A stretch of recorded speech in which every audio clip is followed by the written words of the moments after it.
Za januarskega štrlečega smo si izbrali Jana Haložana, ki je programer pri mladem startup podjetju Databox. Jan, prosim, če se samo na kratko predstaviš. Ja, torej sem Jan, sem študent tu na Feriju. Poleg tega, da študiram, pa dodatno delam še pri Databoxu, kot ste že omenili, pa hkrati se tudi v prostem času ukvarjam s tekom in takimi zadevami.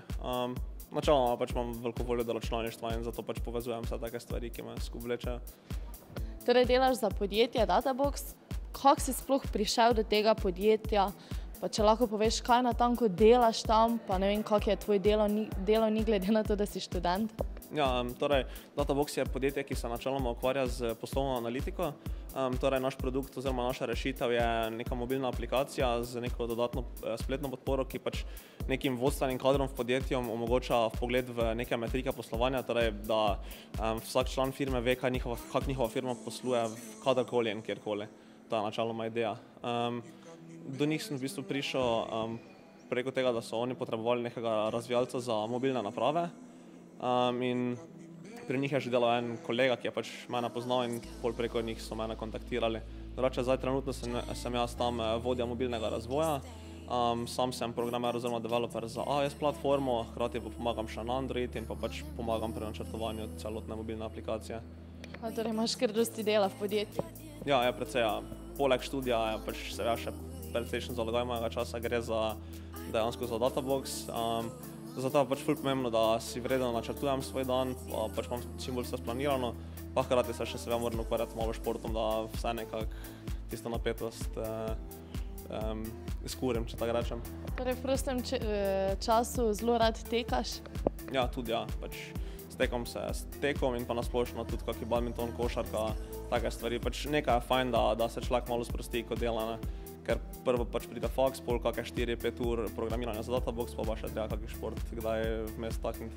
Kaj pa kaj časa za prijatelje, punce, družino, ti sploh ostane v tem napornem delovniku? Ja, to je precej težko, ampak tako sem rekel, večina je samo stvar preciznega planiranja. Dejansko, če si dan vredo splaniram, se da, ja. Tudi v torek še vedno najdem čas, da gremo na neko pivo, pa take stvari, da ja, se da, ampak je pa težko. Ni tistega časa, da bi lahko rekel, zdaj pa grem zabušavati. Torej planiranje je glavni. Ja. Super. V okviru tega podjetja so te poslali tudi v Boston. Lahko poveš, kaj si tam delal, kako to, da so ravno tebe izbrali?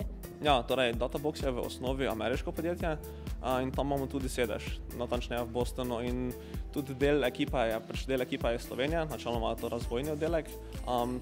V Ameriki imamo pa tudi drugi delek, tam je pa načeloma marketing in pa vodstvo in bolj take stvari. In zdelo se nam je fajn, da bi še tudi jaz spoznal ameriški del ekipe in pa da bi videl, kako je dansko delo v Ameriki in da bi dobil kakšne izkušnje iz tujine tudi. In kako ti je bilo? Dosti novih izkušenj mora doživeti? Boston je zakon, ja, ni neke primerjave, ne. Bi se takoj preselil tja? Ja, sem načeloma že razmišljam o tem. Zdaj sem tretji letnik, tako da če je vse po sreči, mogoče še tukaj nadaljeval študije, če ne pa bi probal kar v Ameriko iti. Torej na Feriju študiraš smer računalništvo, si študent z 10,0 povprečjem. Kako ti to uspe poleg vseh dejavnosti, kaj jih imaš, tudi dela za podjetje in vse? Ja, tako sem rekel, tu je spet ključ samo planiranje. Če si vredno načrtujemo čas, to je edini način, da nekako spraviš, vse skupaj drugače ne gre. Torej, kak je recept za uspešno planiranje, hodenje na predavanja, vaje? Ne, treba samo sfokusirati se čim bolj. Načeloma za kolokvije pa to, tisti teden, ko so kolokvije, se treba sfokusirati, pa ves čas vložiti v to, drugače pa načeloma se nekaj gre, no. Hvala, Jan, želim ti veliko uspeha na tvoji poti.